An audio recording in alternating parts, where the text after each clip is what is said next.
What is up, everybody? It is Mikeman WBA here, back again with another episode of the WWE Draft Wars with Nathan. Hiya. We are back with the Go Home Show. It's a SmackDown. It's the Go Home Show before the Royal Rumble, the royalist of WWE pay-per-views. And let's get into the show. It's action-packed and full of fun stuff. Makes a change for SmackDown. Yeah. And we start off with the funnest of guys, the royalist of GMs, Shane McMahon. And he comes out to the ring, he calls out Samoa Joe.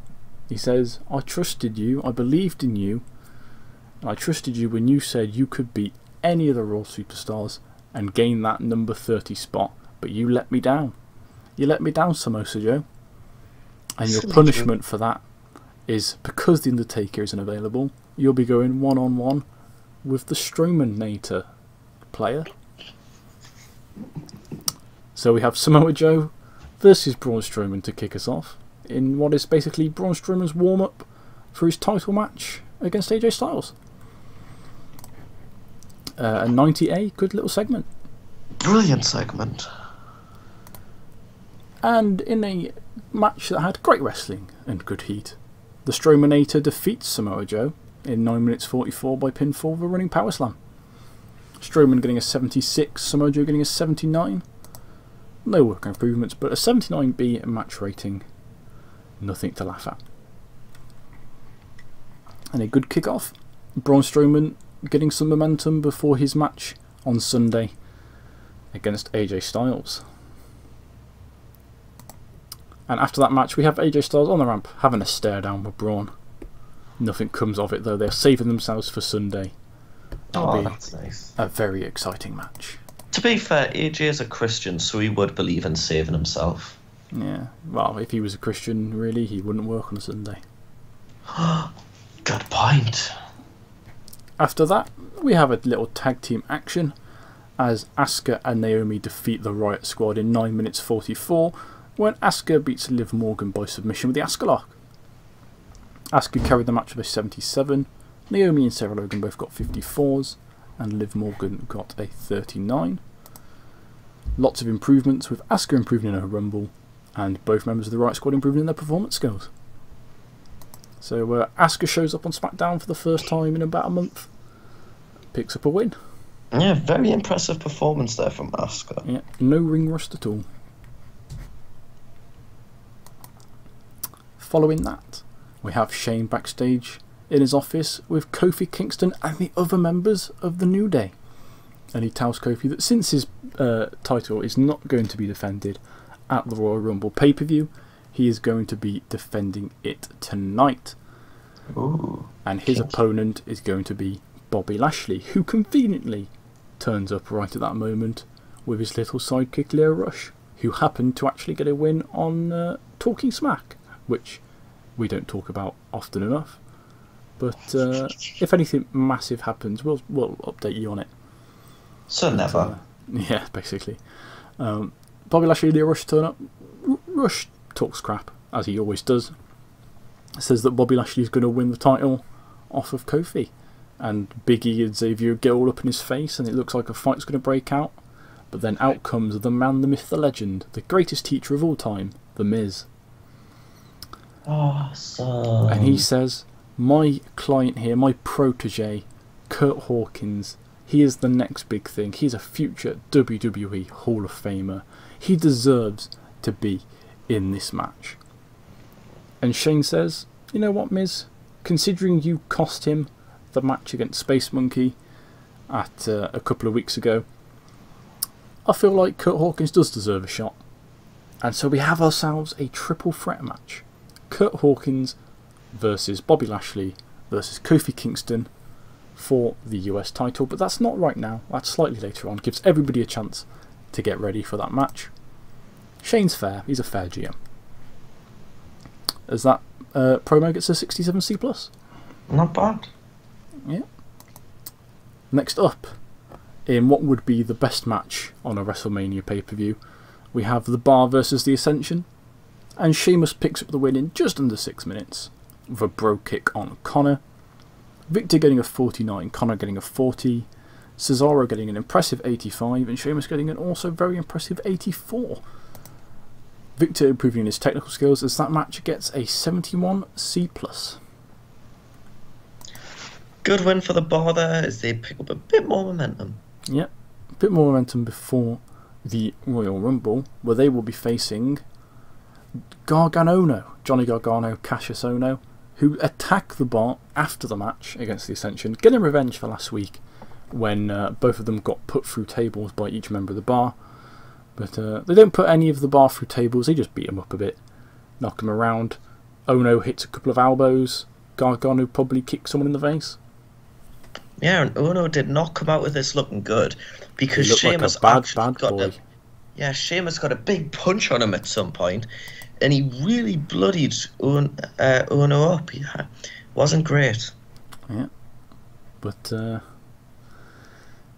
who'll be saying "oh no" after their match at the Royal Rumble?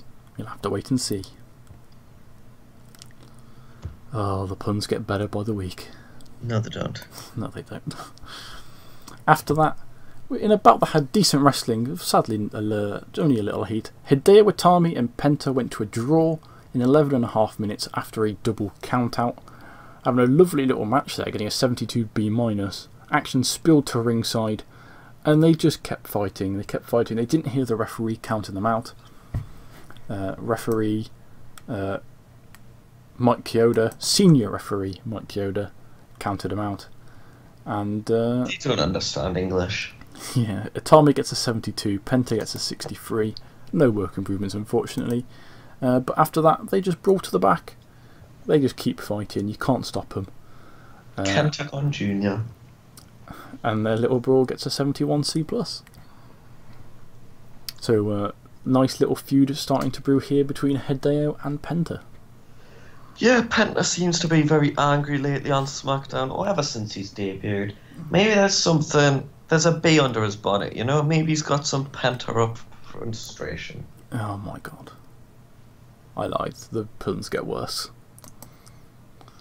Next up, we do have that United States Championship match, where Kofi Kingston defeats Bobby Lashley and Kurt Hawkins in 11 minutes 40 when Kofi Kingston beats Kurt Hawkins with a quick roll-up. So, just to explain what actually happened in here, is that as soon as the bell rings, Bobby Lashley spears the fuck out of Kurt Hawkins. Kurt Hawkins actually dies for about a minute and a half. Miz performing CPR to him at ringside.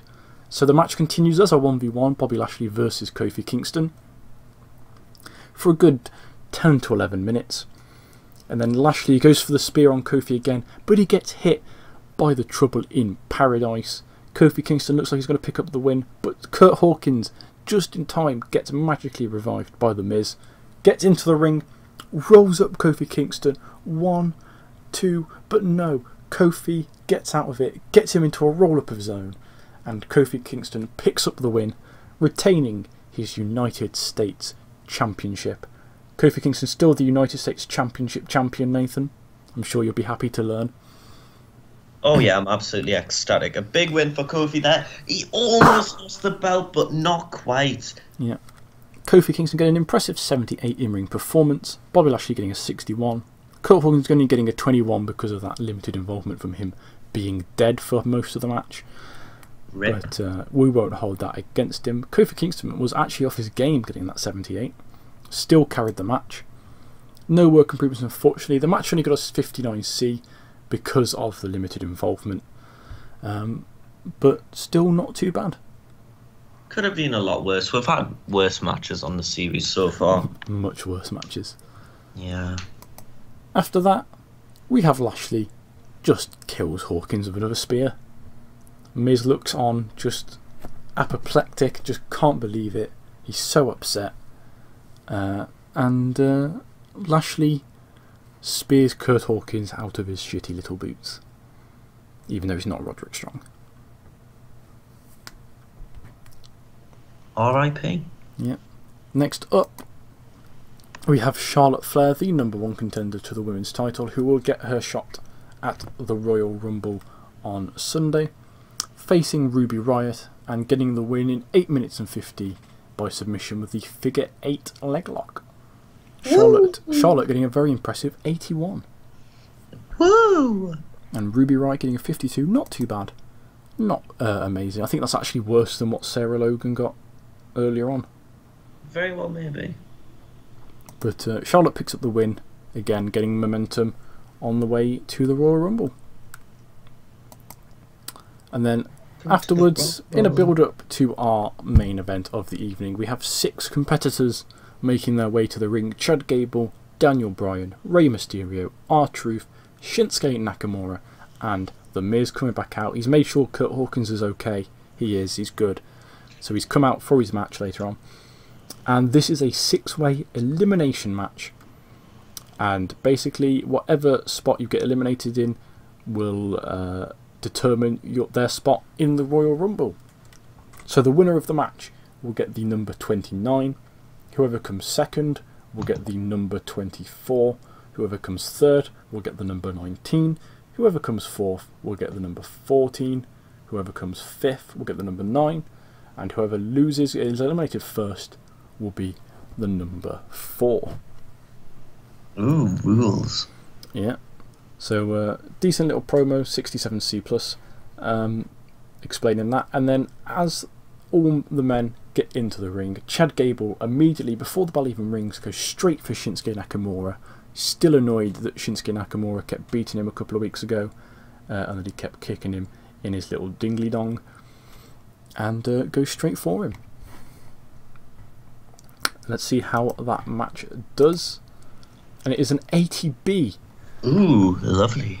And The Miz wins the match, securing himself the number 29 position. Of course, Rusev over on Raw will be the number 30 entrant, after he beat Samoa Joe on Raw for that honour. Brute me, daddy. But The Miz wins the match, last eliminating Daniel Bryan, who had just eliminated Shinsuke Nakamura with his running knee. Miz came right up behind him after the pinfall and hit the skull-crushing finale for the win. So Miz comes first, then Daniel Bryan, then Nakamura in third, Rey Mysterio in fourth, Chad Gable in fifth, and R-Truth last. So R-Truth will enter at number 4, Gable at number 9, Mysterio at 14, Nakamura at 19, Bryan at 24, and Miz at 29. Miz improving his performance skills in that match as well. And we end the show with an 80B, improving our popularity in 26 regions. Yeah, a solid show there on the go home for the Rumble. Who do you think's going to win the Rumble matches? Comment your predictions down below. Will it be The Miz at number 29? Will it be Rusev at number 30? Will it be R-Truth at number 4? Will it be a surprise entrant? Who knows? Well, we know, but we're not going to ruin it. It's Hornswoggle.